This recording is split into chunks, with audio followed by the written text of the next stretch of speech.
да го започнеме овој интервју за порталот Инфокомпас со, како што спомнавме, еден немил настан, но сепак вие за него дадовте и соопштение и реакција како јавно предпријатие, односно за пропаѓањето на едно товарно возило кое што носеше клавир за потребите на Марко Цепенков во така наречената скокачка фонтана. Сторителот се обврзал дека ќе ја врати во првобитната состојба, докаде тој тек на работите? Да, вистина е дека имаше немил настан, меѓутоа истиот е пријавен во полиција, увид е направен, оној кој што е причини, граѓанинот кој што е причини штетата беше во просториите на јавното комунално предпријатие Водовод и канализација Плеб, ја прифати штетата и се обврза фонтаната да ја врати во првобитна положба. Во овој момент мислам дека се чекаат подпирачите кои морат да бидат пластични, не метални, за да се избегне корозија, и 3 од пумпите се оштетени, се чекаат деловите за да се поправат пумпите и фонтаната да се врати во првобитна положба, односно да биде функционална. Сметам дека за најмногу 10 дена од денес истото ќе биде направено и сметам дека е некоректно заради таков немил настан политички да се обвинува локалната власт дека е неодговорна. Никој не посакува да се случи несреќен случај или немил настан и тоа не е несовесно или неодговорно работење на локалната власт. Мислам дека политичките партии треба да легнат топката, да бидат инвентивни, да се надпреваруваат со проекти за доброто на граѓаните, наместо континуирано да се препекуваат и обвинуваат помеѓу себе. Така, во моментов какво е водоснабдувањето на Прилеп? Колку литри е издашноста на изворот Студенчица, колку стигнуваат и дали се доволни во овој момент? Стабилно, поприлично стабилно, над 1500 литри издашноста во овој момент на Студенчица. Добиваме околу 240 литри во секунда и имаме 40 од нашите извори, значи во овој момент градот троши околу 280 литри во секунда. Загубите се некаде половина, што е добро за македонскиот, а лошо за европскиот просек.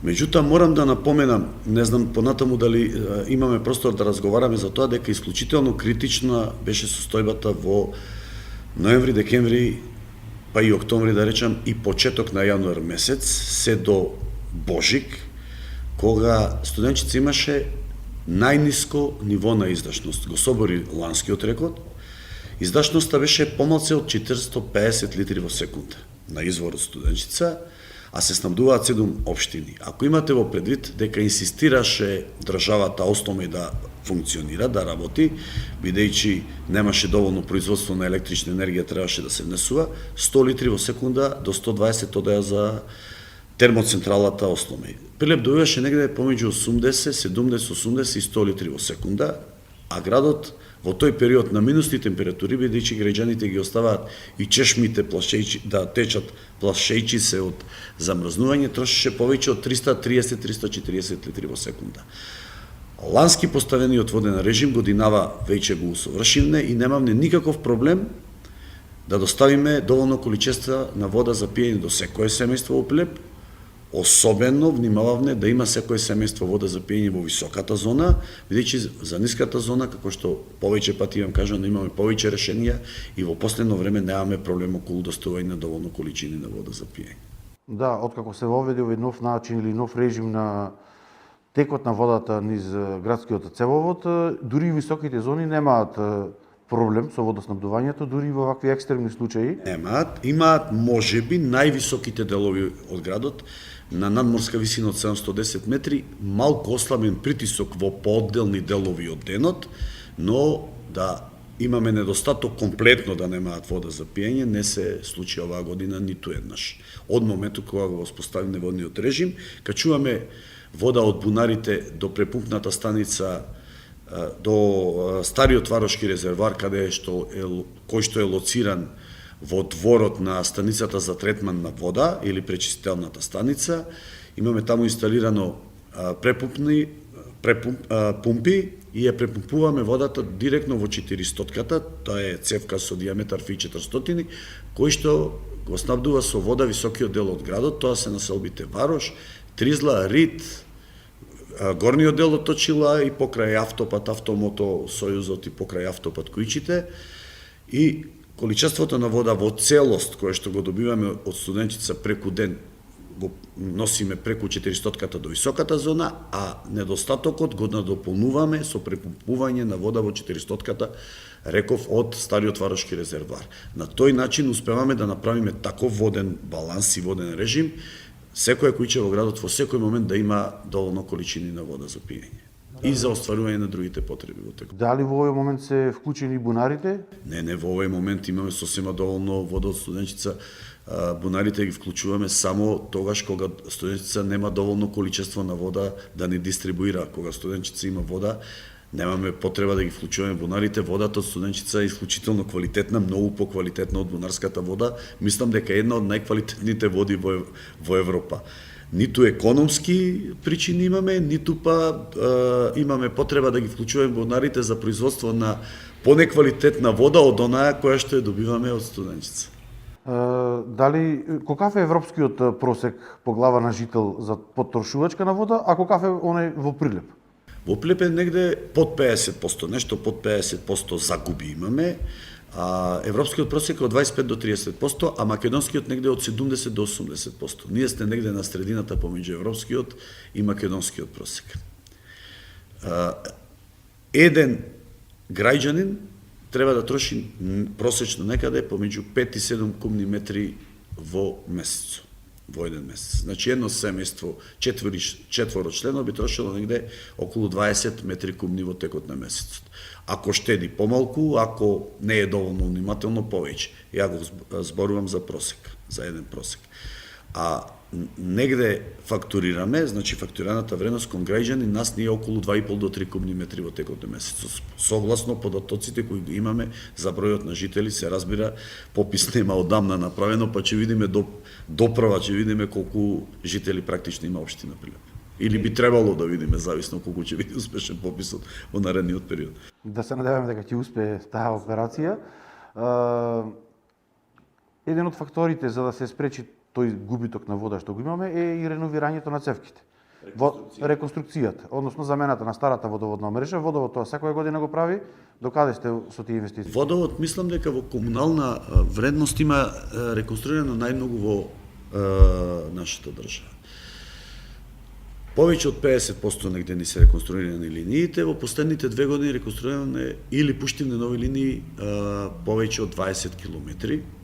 Паралелно со тоа ги подобруваме услугите и околу собирањето и одведувањето на урбаната отпадна вода или народски кажано канализацијата. Имаме изградено повеќе од 4 км канализациона линија, имаме зацевено повеќе од 3 км канали, кои што на некој начин им сметале на граѓаните, прелевале, давале смрдеја и така натаму и така натаму. Поприлично градежни зафати имавте можност да видите во минатите 2 години на изградот, преземени од јавното комунално предпријатие Водовод и канализација, и во текот на оваа година ќе продолжи согласно одреден план или одредена проекција која што ја правиме ние во зависност реконструкцијата ја правиме во зависност од бројот на дефекти во минатата година, староста на цевките, можноста за дефекти во текот на оваа година и така натаму. Каква е вкупниот диапазон на таа градска водоводна мрежа? Колку е замената и уште колку останува во наредниот период? 160 км е без коичните приклучоци или 240 км со коични приклучоци. Значи, вкупно е 240 км, замената е некаде околу 120 км. Значи, 50% од градската мрежа е заменета, останува заменување уште 50%. Меѓутоа, знаете, дел од таа мрежа е исклучително во добра состојба. Да речеме, некои 40 на километри се во добра состојба и можат да потрајат, да поодат уште некоја година. Граѓаните треба да знаат дека бетонско-азбестните цевки не се штетни по здравјето, само азбестот во прав кој се наоѓа на крововите е штетен по здравјето на луѓето. Да речеме, над 65% во Виена водоводните линии се од азбестно-бетонски цевки. Кај нас има тренд на промена, бидејќи па и доколку имате дефект сега не се произведуваат повеќе бетонско-азбестни цевки, мора да ги замените со полиетиленски. Трендот ќе продолжи, ви велам. Квалитетот на водата која се дистрибуира низ полиетиленските цевки не е подобар од колку квалитетот на водата низ бетонско-азбестните, меѓутоа полиетиленските се пофлексибилни, поотпорни на дефекти, бетонско-азбестните се потврди, полесно се кршат од разноразни причини, заробување на воздух, недостаток на количество на вода, па наеднаш поголем притисок кога иди поголемо количество на вода заради лошата коловозна површина или преголемиот број на возила па прават разместување на површината, бетонско-азбестните цевки се поподложни на дефекти за разлика од полиетиленските. Кога станува збор за дефектите, имаше неколку дефекти во градот кои што беа така оставени како дупки, така да кажеме, со месеци. Граѓаните реагираа, која беше причината? Една беше кај поранешна градска кафеана во центарот на Прилеп, една беше кај театарот. Не стануваше збор за дефекти на водоводната линија. Кај градската кафана направивме колосален сафат. Го решивме централното градско подрачје, кое што е крвоточно подрачје за водоводната линија, ги променивме комплетно инсталациите, меѓутоа и вентилите. Не само водоводните линии, туку ги извадовме вентилите на површината, тие беа стари, не диктоваа. На булеварот, јавното комунално предпријатие во цело се стави во функција на општината. Ја променивме, односно ја реконструиравме 300-ката или цевката со диаметар фит 300 во целост, од споменикот Карпалак се до Тинекс драгсторот, односно Домот на култура, и спроведовме уште 350 метри секундарна линија на која што ги презедовме кујчните приклучоци или приклучоците од стоковната кујча, од арт кафе, Домот на култура, не знам, Студио 54, секако се вика Лапјаца и така натаму, што е според европските стандарди. Во Европа се избегнува на главните линии да имате кујчни приклучоци, бидејќи во услови на дефект вие треба да ја затворите главната линија и заради дефект на еден приклучок да оставите, не знам, 1/3 од градот без вода.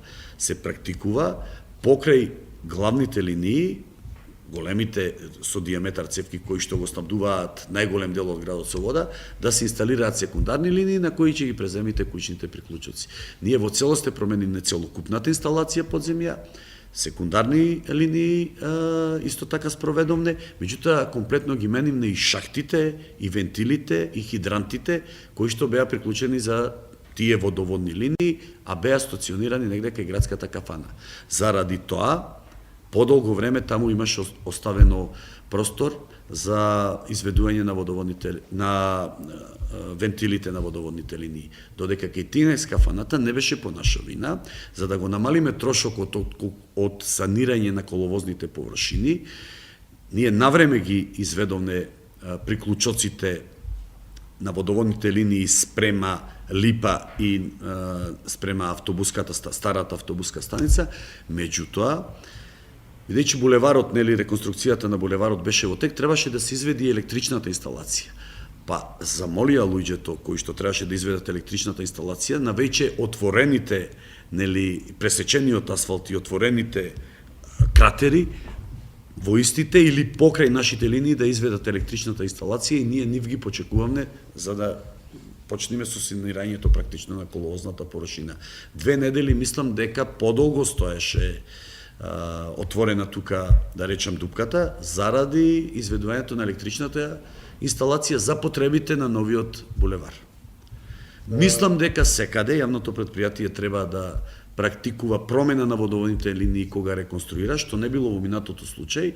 Ние имаме исклучително големи проблеми по улицата Борка Талески, која што се протега од кај, да речам, Јарболот градски, спрема училиштето Кочарацин, каде што неколку пати се е реконструирана површината на плочките, површината практично на чаршијата, а ниту еднаш не е променета водоводната линија. Буквално бетонско-азбестните цевки се претворени во картон и најногу имаме тука дефекти и проблеми. Првата прилика, кога ќе се реконструира повторно тој дел од градот, доколку јас бидам во можност добро, ако не некој друг, треба да ја реконструира и водоводната линија. Неблагодарно е да се реконструира доколку нема реконструкција на површината на горниот слој на плочките, бидејќи поприлично голема е штетата кога реконструирате подземни инсталации. Вие треба, освен што ќе спроведите секундарната линија, да давате и приклучоци до секој од дујчаните или кујчите. Тоа значи на секој метро 2 вие треба да правите ископ или ровови за да спроведите водоводна линија до секоја од домовите, од дујчаните, во чаршијата и така натаму. Еден од регионите во градот кој што во моментов е единствен кој што има некакви одредени проблеми со водата е населбата Трибагреме, Жителите се жалат дека немаат 2 недели вода. Дали е тоа вистина? Не, жителите имаат вода за пиење во чешмите градски кои што служат за да се снабди тој дел од населбата која е легализирана, неурбанизирана, дива населба. Во постојана координација со општината со новиот просторно-урбанистички план тие кои че во таа населба да бидат легализирани во рамките на можностите да им да бидат спроведени нови водоводни линии за да може да се однесат доволно количини на вода и за тие граѓани. Се разбира, претходно треба да се урбанизираат и да се најди начин, бидејќи исклучително неповолен терен, карпес терен, за да се однеси доволно вода. Се работи за нелегални објекти кои што практично секој ден никнуваат. Во 2019 година мислам дека тие имаја одредена тужба кон општина Прилеп и кон јавното комунално предпријатие. Апелациониот суд во Битола донесе пресуда дека општината врши дискриминација врз тоа население затоа што не му обезбедува вода за пиење, едно од основните човекови права. До каде е тој процес? Добро, малку е чудна пресудата. На два пати основниот суд носеше пресуда дека не се работи за дискриминација доколку вие направите нелегален објект негде на планина па барате вода и ако не ја добиете. Точно е дека апелациониот суд донесе таква пресуда. Сега предметот се наоѓа на Врховен суд и го чекаме мислењето на Врховниот суд на Македонија. Меѓутоа, тоа не значи дека ние не треба да се обидуваме, да се трудиме заедно со општината, бидејќи општината е собственик на јавното комунално предпријатие, советот на општината е основач на предпријатието, доволно количина вода до секој домаќинство во градот да дистрибуираме согласно нашите можности и согласно законите на нашата држава. Контрадикторна е малце пресудата со законите, бидејќи доколку вие изведувате инсталации подземја на места кои што не се урбанизирани, се сомневам дека на некој начин правите злоупотреба на положбата и инвестирате во средства на места кои што согласно планот не постојат, таму кои че согласно просторниот урбанистички план нема или не е дозволено да се градат.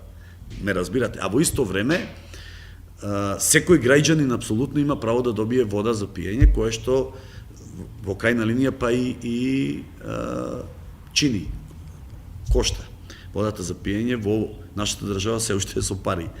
Без пари е водата, дистрибуцијата на водата до секој дом е со пари. Дали може би се зголемил бројот на тие јавни чешми кои што се во таа населба? 4 мислам. Населба Три Багреми и Мексико 4 или 5 јавни чешми има, за да можат граѓаните да се снабдуваат со вода. Се разбира, не е исто да имате дома вода за пиење дистрибуирана до домот и до јавните чешми, меѓутоа во овој момент тие се можностите и на тој начин се обидуваме да ги задоволиме потребите со вода на тие граѓани. Тоа се негде околу, 50 до 70 куќи. Кога станува збор за инвестициите на јавното предпријатие, освен што инвестирате постојано во замена на канализационата и водоводна мрежа, една голема инвестиција ја направивте, мислам дека 2018 година беше, ако не се лажам, во тој така наречен ГИС подземен катастар и во набавка на една од најсовремените опреми кои што едно јавно предпријатие можеби ја има во целата држава. Да. Имаме, мислам дека динамичен, неколку пати разговарам, на географски информатички систем во држава имаме само ние. Ние можеме секојдневно да ги внесуваме податоците во географскиот информатички систем од терен. Ако денес санираме дефект, тој податок дека на таа улица на тој ден се санирал дефект од таква и таква природа, го внесуваме веднаш во географскиот информатички систем. Имаме геоскенер кој што има моќност 15 метри диаметар и 8 метри длабина под земја да ги лоцира нашите инсталации. Имаме камера за детекција на девијации на канализационата мрежа, за тоа ја користиме камерата. Имаме неколку GPS-и за мерење на котите, имаме одомер, можеме со одомер точно и прецизно раздалеченоста или должината на водоводните и канализационите линии да ги измериме. Имаме корелатор. Имаме неколку геофони, нивната намена е за детекција на подземни истекувања, значи дефекти кои што истекуваат некаде под земјата, се уште не избиле над коловозната површина.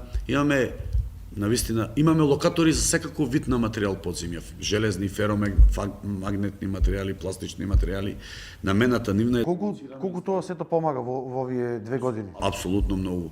Имаме пронајдено на повеќе места разни видови на девијација на канализационата мрежа, лоцирани или детектирани од камерата. На Петта Плевска, например, најдовне камен во канализационата мрежа и вие само со градежен сафат можете да го отстраните каменот, меѓутоа, за да знаете точно на кое место треба да го изведите градежниот зафат, претходно треба да го лоцирате. Камерата тоа успешно го направи. Се разбира на повеќе други места во градот, каде што недоволно е со цистерните да го отстраните дефектот, потребно е да изведите градежен зафат, како нагмечување, како на тврди предмети кои што не можете да ги издувате низ канализацијата. Камерата тоа го лоцира и ние успешно практично ги санираме дефектите во нашата канализациона мрежа. Мислам дека беше некаде март месец 2020 година имаше кривична пријава за дека е оштетено јавното предпријатие за 2 милиони и 300 илјади денари. За набавка на системот. Што беше тоа? Тоа беше политичка кампања. Тоа беше 10 дена пред избори. Тоа беше враќање на ВМРО МВР и никогаш да не се повтори. И никогаш, без оглед кој е на власт, да не се прогонуваат политичките противници. Не би посакал ниту сегашната инсталација. Наче Чулев беше министер за внатрешни и 10 дена пред парламентарните избори. Мислам дека има решение обвинителството за отфрлање на кривичната пријава, запрена е постапката, се разбира, меѓутоа, за да ви направат штета на интегритетот, доволно е да ви направат 2 преса и вие да треба да постојано да се правдате што се случило. Апсолутно ништо. Пријавата сама по себе беше, не знам, отправен аспект беше демагогија. Не бев обвинет за злоупотреба на службени пари. Бев обвинет за несовесно вршење во службата, бидејќи кога се набавил рентгенот, се предпоставува дека економските оператори кои што учествувале на тендерот имале можност меѓу себе да се договараат. Моја работа не е да ги следам економските оператори дали се договараат. И сега можеби некои економски оператори за некаде се договараат. Економските оператори се познаваат меѓу себе, на нивната совест е дали ќе се договорат да учествуваат на овој тендер во Прилеп или можеби еден од економските оператори нема да учествува намерно во Прилеп за сметка на тоа другиот економски оператор во Битола да не учествува на некој тендер. Тоа во принцип е работа на економските оператори, не е работа на јавното предпријатие. Значи смешно беше тоа што го правеше. Политиката практично. Јас апел би пратил и до моите сопартици да не ги користат институциите за да го нарушуваат интегритетот на луѓето. Ние на крајот на краиштата сме луѓе со семејства, граѓани на овој град и ние мораме да градиме меѓучовечки односи добри. Секој оној кој што се огрешил, се разбира, треба да одговара, институциите треба да се произнесат. Јас досега видовте ниту се обратив после тие пресови, ниту до денес имам излезено да зборувам по тоа прашање или да демантирам, предпоставам да не предпоставам, сигурен сум да не ми го поставивте прашањето, веројатно немаше ни сега да зборувам за тоа. Од информациите што јас ги имам, онолку колку што ги имам, бидејќи многу не се оптеретувам и не прашувам, има решение за отфрлање на кривичната пријава. Кога спомнавте опозицијата, еве само уште едно кратко прашање за да не мешаме политика, како што кажавте во целиот разговор, на неколку наврати излегува со пресконференции дека се вработува партиски послушници и партиски членови во јавното предпријатие Водовод и канализација. Со колку вработени го начекавте вие предпријатието и колку има вработено откако вие практично сте на оваа функција? Видите, покрај сите работи кои што во ова јавно предпријатие со моето доаѓање или на новиот менаџерски тим се направена е и целосно нова систематизација на работните места и функционална анализа, бидејќи ние спремни мораше да го дочекаме преземањето на пречистелната станица. Не можете да го немате во систематизацијата, а да стопанисувате со објект за кој ви е потребно целосно ново одделение. 4 нови одделенија има во новата систематизација. Пред јас да дојдам директор имаше 162, мислам дека вработени, не ме држите за збор за еден или двајца вработени на неопределено време и околу 25 на определено време. Тоа значи негде околу 185 вработени континуирано во предпријатието, се вкупниот број на вработени и на неопределено и на определено. Во овој момент се околу 200, околу 25 се повторно на неопределено, а околу 180 на определено. Имајте предвид дека има 4 нови одделенија. Апсолутно не вработувам по партиска линија, ви гарантирам, не сакам повторно како и за штетата направена кај фонтаната да зборувам имена да ги стигматизирам нашите сограѓани, па сигурно 10 членови со книшки на ВМРО ДПМН во периодот од како сум јас директор. Вработено. Апсолутно вработени. Во друга прилика приватно ако пиеме кафе за да не ги злоупотребуваме луѓето, можам да ви ги набројам, претпоставам дел од нив знаете и вие. Ја спомнате пречистелната станица? 5-6 од нив добија решенија, идеја на неопределено и кога беше ВМРО ДПМН на власт. 5-6 од нив. Не само што останаа на работа, туку им се трансформираше односот во договор на неопределено работно време. Од договор на определено во договор на неопределено. Ја спомнавте пречистелната станица. Таа е еден нов објект со кој што навистина Прилеп може да се гордее, еден од ретките градови во Македонија кои што и поседуваат таква станица. Какво е незиното функционирање? Исклучително позитивно е функционирањето. Ако ме прашувате дали функционира добро или дали бенефити има и бенефити од функционирањето и добро функционира станицата. Бенефитите се чиста животна средина. Испуштаме технички исправна вода во реката, се враќа биодиверзитетот, живиот свет во реката. На крајот на краиштата со таа вода се наводнуваат и земјоделски површини, чии земјоделски производи на крајот завршуваат на пазарот во општина Прилеп, а функционирањето е добро. Имаме мал проблем во овој момент искрено со дигесторот, таму се врши процес на анаеробна дигестија, бидејќи дел од пумпите зашто и ВМРО ДПМН правеше прес на две од пумпите, тие се вило пумпи, кои што е потребно да функционираат за да може да се произведува газ не функционираа. Во наредниот период планираме да ги санираме. До сега не ги санираме, бидејќи се расипаа во гарантен период и очекуваме дека инвеститорот од Бугарија тоа ќе го направи. Се правдаше, мала критика до нив 2 години дека не може да дојде заради короната, а сега воопшто не ни одговара на пораките на мејловите. Ние имаме повеќе интерес да инвестираме сами, ако е потребно во корекција, односно поправање на пумпите, на дефектите на пумпите, бидејќи со производството на газ заштедуваме електрична енергија. Подобро да инвестираме во тие вилопумпи, отколку да трошиме повеќе електрична енергија секој месец. Очекувам не до сега да не излезат во пресред. Информирано е Министерството за финансии, преку кое што се спроведуваше проектот задолжително па за ПИУ-то беше Министерството за животна средина, информирани се исто така и неколку мелови имаме до бугарскиот инвеститор. Не наидовне на одговор и на разбирање. Не можеме и понатаму така да функционираме, тоа не предизвикува штета во процесот на пречистување, тоа практично нас со тоа што не функционираат вилопумпите, не ги намалува трошоците, кои што би ги намалило трошоците при работењето, доколку вилопумпите работат.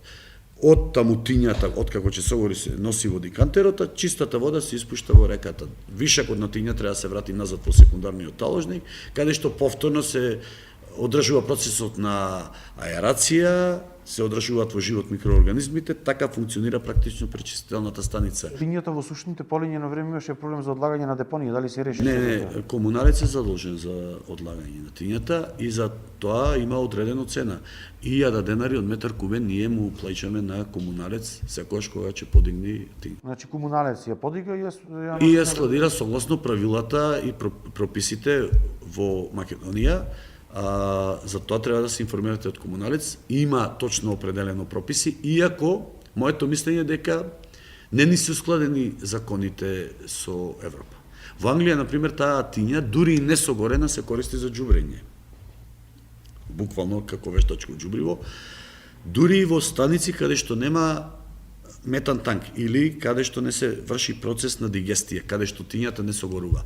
Тињата кои што излегува од дигесторот, буквално нема никаква миризба, е како прашина, согорена е и мислам дека нема да има никаков проблем дури и да се користи за џубрење. Но за тоа треба одредени предуслови во законската регулатива. Јавното претпријатие не може да продава вештачко џубриво, не е формирано за да продава вештачко џубриво.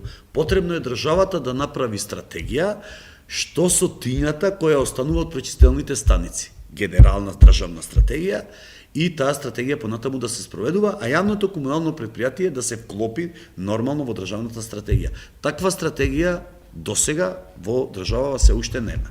И ние логично се оттарасуваме, ајде условно кажано, таа тиња со тоа што јавното комунално предпријатие Комунарец се подига, а за сторената услуга се разбира нас ни фактурира велам по 1000 денари од метар кубен. Со што ни ги зголемува трошоците на работењето, кога би ја продавале, би имале придобивка финансиска, а вака имаме трошок дополнително. Да се надеваме дека ете таа Да се надеваме. се усвои и дека ќе има бенефит предпријатието и од тој талог. Да се надеваме некоја национална стратегија да можеби државата да ја подига и да си ја препродава, ако веќе не може тоа да го прави јавното комунално предпријатие, бидејќи си има точно определена дејност, определена со одлука на совет на општина. Од сите пречистителни да ја подига тињата е да најди начин како истата да ја дистрибуира до земјоделците кои би можеле да ја користат за џубрење на земјоделските површини.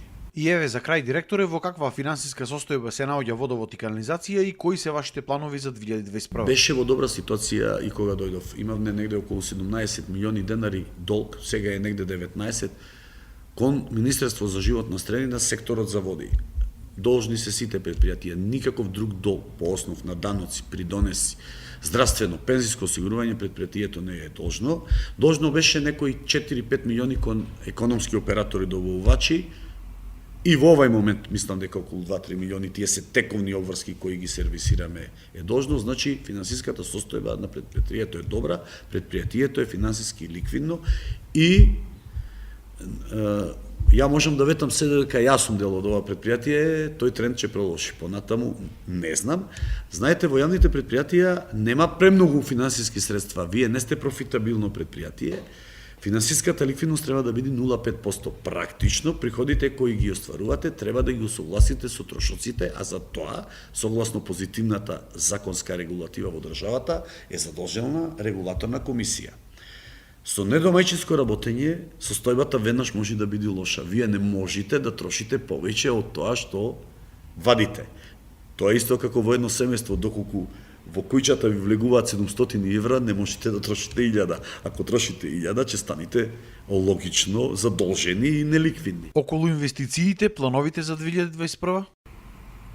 Сите планови поврзани со инвестициите се влезени веќе во програмата наша, усвоена од Советот.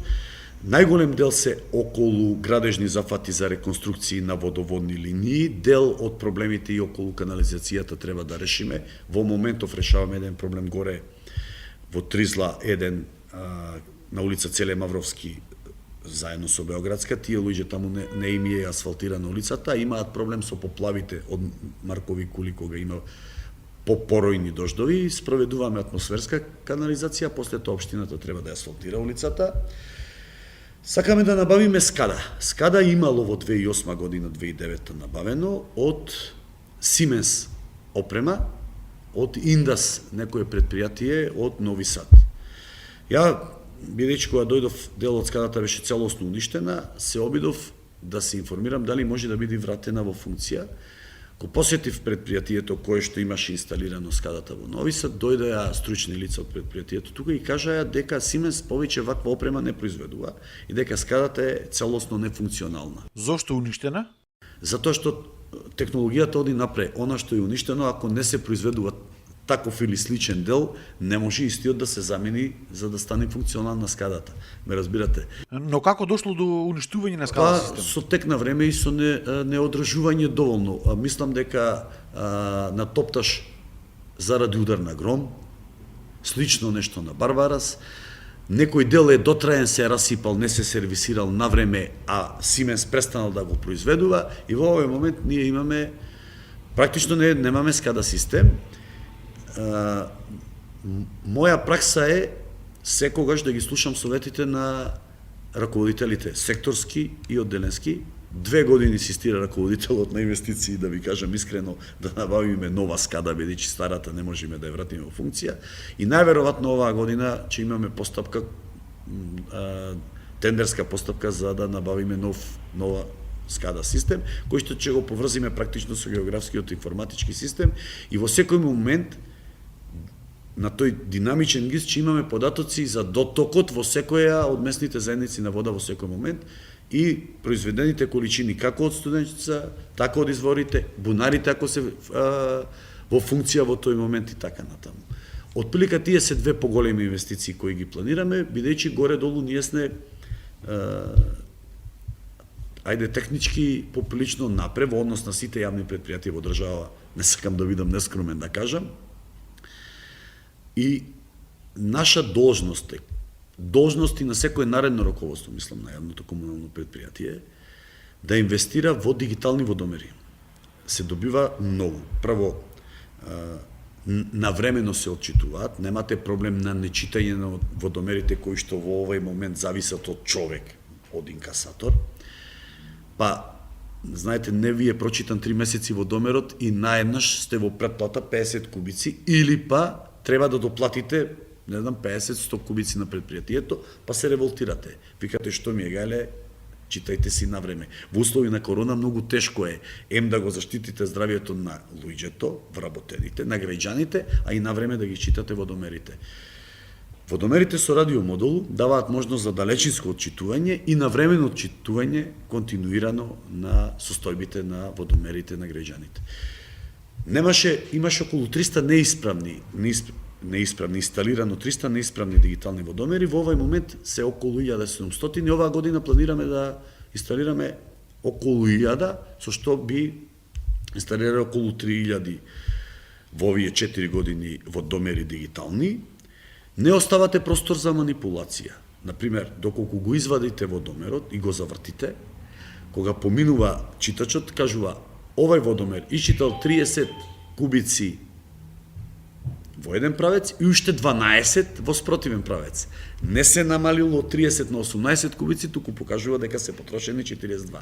Нема можност да го вадите водомерот, бидејќи на софтверот, тоа е современа техника, технологија, дава ерор. Па вашите екипи можат да појдат и да видат зошто вашиот водомер е во функција. Дали нешто се случило со водомерот или вие го манипулирате. Директорот, ви благодарам за овој разговор. Ви благодарам и вас на поканата и на можноста што ми укажавте да бидам гостин на Инфокомпас.